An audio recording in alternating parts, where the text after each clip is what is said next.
వామ్మో! వామ్మో! ఈ అజ్జి ఏంటి ఇలా చేస్తుందనుకున్నాను. ఆవిడకైతే 90 ఏజ్ ప్లస్ ఉంటాయనమాట. ఒక చైర్ ఎక్కి దాని మీద నిల్చొని బట్టలారేసుకోవడానికంట తాడునైతే కడుతుందంట. ఇదేం వీడియో అని మీరనుకోవచ్చు. అక్కడున్న విషయం ఏంటంటే, మనకి 20+ ఏజ్ రాంగానే మనకి కొంతమందికి డెలివరీస్ అవుతాయి.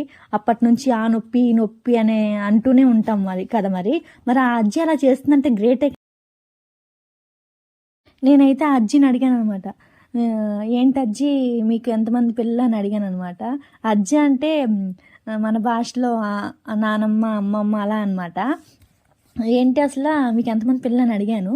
అయితే ఆమె 10 మంది పిల్లలని చెప్పింది. వామ్మో! 10 మంది పిల్లలా అని అనుకున్నాను నేనైతే. అది కూడా నార్మల్ డెలివరీ అంట. గ్రేట్ కదా అసల. వామ్మో! అసలయినా అంతేలే అండి. ఇప్పుడున్న ఫుడ్‌కి, అప్పుడున్న ఫుడ్‌కి చాలా చాలా డిఫరెంట్ ఉంది గదా!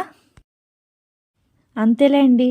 అయినా బయట ఫుడ్ అయితే మొత్తం కల్తీయే ఉంది. ఎక్కడ చూసినా ఆయిల్స్ కల్తీయే, ఇంకా వెజిటబుల్స్ కల్తీయే, మళ్ళీ ఫ్రూట్స్ కల్తీయే. ఏది తిందామన్నా కల్తీయే. ఈ అజ్జిని ఏం తింటావని అడిగాను నేను. అయితే ఎక్కువ ఫిష్ తింటా అంది. అది నార్మల్ ఫిష్ కాదు. అది కూడా సముద్రంలోంచి తెచ్చిన ఫిషే అనమాట.